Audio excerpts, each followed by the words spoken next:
The store in my town only accepts flesh. Growing up, my mom taught me to hunt. Deer, rabbit, skunk, possum, squirrel. It didn't matter what. Every day, or near enough, we'd be prowling with a rifle, checking and resetting traps, some of which hadn't been legal in decades. Anything we killed, we'd field dress and haul home. I was 6 when I first pulled the intestines from a pheasant, and 8 when I slit a dying deer's throat for the first time. We never ate any of the meat. We'd bring it home and cut it up, and then Mom would wrap it in wax paper and stick it in a freezer. We had 4 of them in the house. A modern fridge-freezer combo in the kitchen that took up almost a whole wall of the pokey space. Then there was a chest in the main room next to the couch. Finally, we had 2 more freezers in the basement. Big blue things that looked like they were from the 50s and hummed so loud you could hear it throughout the house. All of them were packed full. Once a week, Mom would go shopping. I was 15 before she let me come with her. We packed what must have been near 200 pounds into Mom's truck, hauling it in plastic boxes stained pink from years of meat juice. It was midnight when we set out, the clear sky rented by crescent moon and peppered with stars. I leaned my head out of the window to feel the wind and escape the smell of meat. Mom lit 2 cigarettes and passed me one. I took a long drag, thankful for something else to mask the scent. "When we get there, I don't want to hear anything from you, besides yes sir, no sir, and 3 bags full, sir," Mom said, a cigarette dangling from her mouth. I nodded, knowing better than to ask questions. We lived on the outskirts of town, on the edge of Sawtooth Woods, not to be confused with the National Forest, and it was about an hour to the nearest box store. We'd go there for clothes, items to repair the house, and ammunition, but not groceries.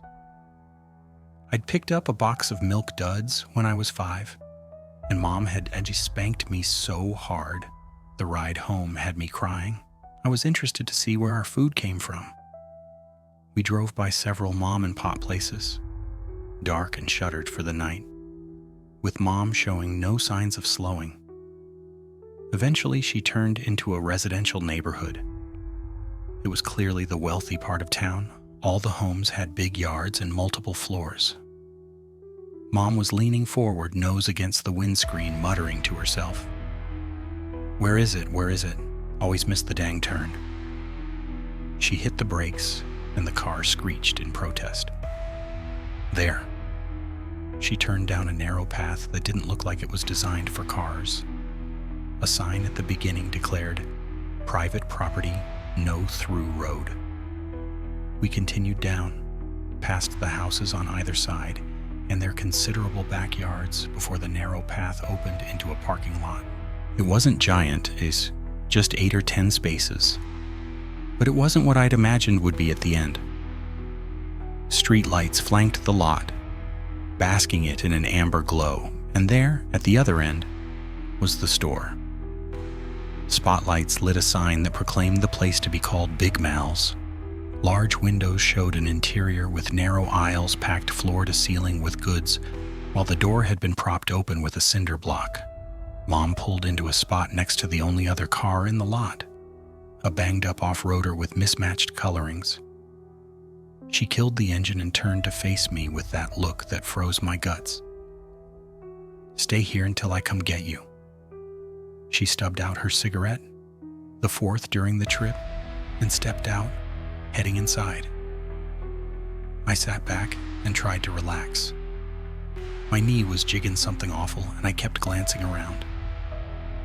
The street lights did a good job of lighting the lot, but they were too bright.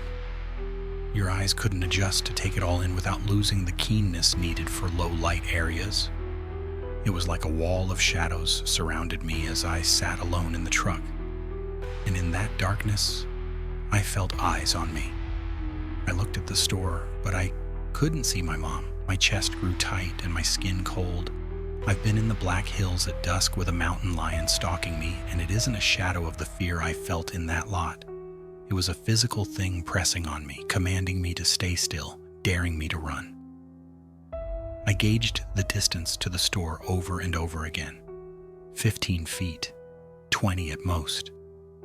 I could be out of the truck and there in a second. Movement barely seen in the wing mirror decided me. I swung the door open and lunged forward, only for arms to grab me around the waist and diagonally across the body and pull me back. I yelled in terror and swiped behind me blindly, connecting with nothing. That's when I realized the thing holding me in place was just my seatbelt. I fumbled to pop it loose before spilling out onto the asphalt, gasping. "Everything all right?" A deep voice rumbled from the darkness along from the store. A giant of a man emerged from the shadows and strode over to me, approaching with the assuredness of a hunter towards wounded prey. He knelt opposite me, eyes on mine. There was such a hunger in his eyes that I recoiled, tried to recoil. The man's hand was on my shoulder, nails digging painfully and preventing me from moving. He smiled at me and his teeth were wrong. Inhuman, animal. His lips drew back and his jaw opened to a slathering mouth. 2 large canines and incisors the wrong shape. I clenched my jaw painfully, knowing I was going to die. All I could think was, wolf. He has wolf teeth. I closed my eyes and waited for the end. A hot breath brushed my throat and gave me goosebumps. "He's with me." I choked tears of relief at my mom's commanding voice. The hand on my shoulder relaxed its grip and the man chuckled. I opened my eyes to see him smiling. "My mistake, Red," the man said, rising. He offered me a hand up. I stared at it in confusion for a moment before using the truck to get back to my feet. A surge of pain in my injured shoulder. My mom stood in the doorway of the store, her gutting knife alive with the phosphorescence of the street lamp. "The stall door just happened to jam, no doubt," Mom said, taking measured steps towards the man. He kept his eyes trained on me a moment longer before stepping back so he could see us both. "I'll look into that as soon as we're square here," he said. "You can look at it now. The boy will help me unload payment." At this, the man's easy smile fell, replaced with a scowl. "Fine. Close the door when you're done." He stomped off into the store, leaving Mom and me alone. She watched the door until he was lost from sight, then took deep breaths before finally sheathing her knife. "What is he?" I asked, voice scarce, above a whisper. "I told you to wait for me in the truck," was all I got by way of reply. She popped the trunk and heaved a container into my hands. "Stack them just to the left of the door next to the till," she said before reaching to grab another one. I glanced at the storefront and then my mom. Unwilling to approach the place, the man was unable to refuse my mom's order. My legs didn't feel stable as I slowly made my way forward. The smell of raw meat after what had just happened made me gag, and I had to breathe through my mouth. I hovered at the threshold, the amber light of the lot being overcome by the almost silver light that bathed the store's shelves. I took 2 large strides to the till and dropped the container before rushing out. Mom was still standing back by the truck, hands on a container but watching me. My pace slowed when I realized she was looking at me. She gave me an approving nod and picked up the container. Once it was all in, Mom grabbed an empty stack of containers hidden behind the desk. "Fill it," she said. "Anything we need, and add something for yourself too. Just make sure the lid closes properly." Before I could ask her any follow-up questions, she'd grabbed a box and headed to the back of the store. I moved amongst the shelves, grabbing the stuff we usually had in the cupboards and fridge. Milk, eggs, cereal, fruits, vegetables. The standard things. With my container nearly full, I spied a stack of yellow boxes on a low shelf. milk duds. I smiled and tossed a couple boxes in before closing the container and lugging it back to the car. We packed up all the boxes and Mom kicked the cinder block away so the door could slide closed. A bell jingled as it shut, and I glanced back to see the man standing there inside, staring at us through the glass of the door. I hurried to the truck. Driving home, my throat burned with the questions that wanted to pour out of me. But Mom stayed silent, so I stayed silent. It wasn't until we were parked up outside our house that she finally spoke. We get our groceries from Mal and only Mal here. And we pay him in meat? Yes. Why? I immediately regretted asking. Mom's face went hard in that way it always did before a beating, and she opened her mouth for the venom, but then she just stopped. She leaned back in her seat and let out a long sigh. That's the agreement your father made. She was staring up at the roof, eyes wet with tears. The subject of my father had always been taboo. She had mentioned him only once before on my 12th birthday. She told me he was a kind but stupid man who had left when I was a baby. He had gone to the store and not returned. Gone to the store and not returned? I felt sick. I thought he'd abandoned us. Years of resentment evaporated in an instant, replaced by loss. Had those teeth been the last thing my father had seen? Had that voice been the last he'd heard? I punched the dash in frustration, and again and again. Mom didn't say anything, just let me get it out. Then we unloaded the truck. I said, get yourself something. Mom said, slamming a box of milk duds on the kitchen counter. Not two somethings. She slammed the other one next to it. One's for you, I said. Her harsh expression shifted to something I hadn't seen before. You're a good kid. I love you. She swallowed me in a giant hug, and I felt like a tiny baby despite being bigger than her already. I love you too, Mom. I choked. It was the first time she'd ever said she loved me. When she got sick, she went downhill fast. Despite my pleas, she refused to see a doctor. Said they couldn't help her. She just lay in bed wasting away no matter how much I fed her. It was like working 3 jobs. I'd be up before dawn, clean her up and get her fed, then go hunting. Come back, prep the meat, give her some pills she'd ordered online. Then I was off to work at Walmart. Come home, clean her up again, make dinner, and off to bed. And once a week I went to buy groceries. I never asked him his name. Took to referring to him as Mal on account of the sign. I'd drop off the meat, fill up with supplies, and head back. Mal would usually be standing around the store somewhere. He'd ask questions, seeming all polite, but there was a sneer to his face. Like he knew that I knew what had happened to my father. She's sick, ain't she? Mal said on my 4th solo trip. I dropped the container I was holding and stared at him down. None of your damn business, I growled. Mal just laughed. You say it's none of my business? It's none of my business. He grabbed a paper and pretended to read, so I headed to grab another container. But I could help her. He put down the paper again and reached under the counter for a jar of pills. He gave them a rattle. The smug bastard had rehearsed this. If you're fucking with me, I said, reaching for my gutting knife.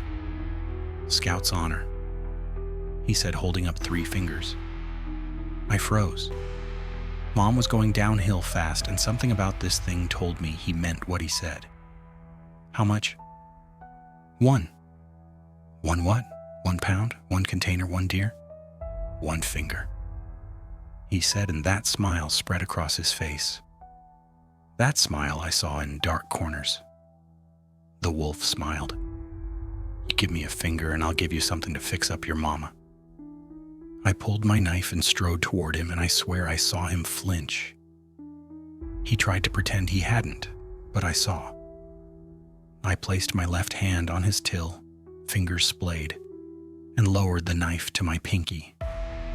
I lined the blade by my knuckle so I could slide between the proximal phalanx and the metacarpal.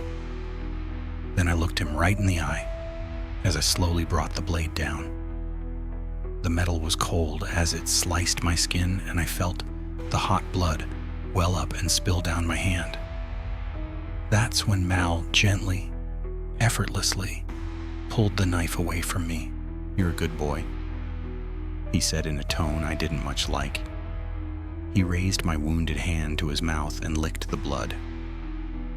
The tongue that lapped out was too long and thin to be human. He moaned with pleasure at the taste. I tried to pull away, but he seized my hand in both of his. "We made an agreement. You ain't backing out now, are you?" he said, lips brushing against my finger as I spoke. I suppressed a shudder. He slid his mouth down around my pinky, tongue still caressing the wound. His jaw clamped down hard, and my finger exploded in pain as a score of teeth pierced my flesh. I fell to the floor, hand gushing blood from where my finger used to be. "Clean yourself up," Mal said, tossing me a rag. A line of blood slipped from his mouth down his chin. I staunched my wound. "Are we done?" "Oh, we're done for now." Mal laughed and stalked off, licking the blood from his chin. It took a lot longer to unload the meat and do the shopping with my injury, but I got it done eventually. I stopped by the ER on my way home to get the wound dealt with. It was easy enough to convince them it was a hunting incident. Mom was up when I got back, her nightgown sodden. "Where were you? What happened?" Mom asked, seeing my bandaged hand. I considered lying to her. "I got you something to help," I said, deciding on sidestepping the issue. I fumbled the capsules out of my jacket pocket and held them up. "How much?" Mom asked. She leaned against the wall to support herself to the couch. "A finger," I said, showing my now deprived left hand. "Oh, my boy, my kind, stupid boy." Mom started sobbing, horrible, racking sobs that caused her ribs to protrude. "He's got a taste for you now." The capsules helped almost immediately, but they don't work for long. A tablet will get her through maybe 2 days. He'd given me enough for a month of seeing my mom back to her old self. That month is nearly at an end. Mom doesn't want me to buy another bottle. I don't know I can face the alternative.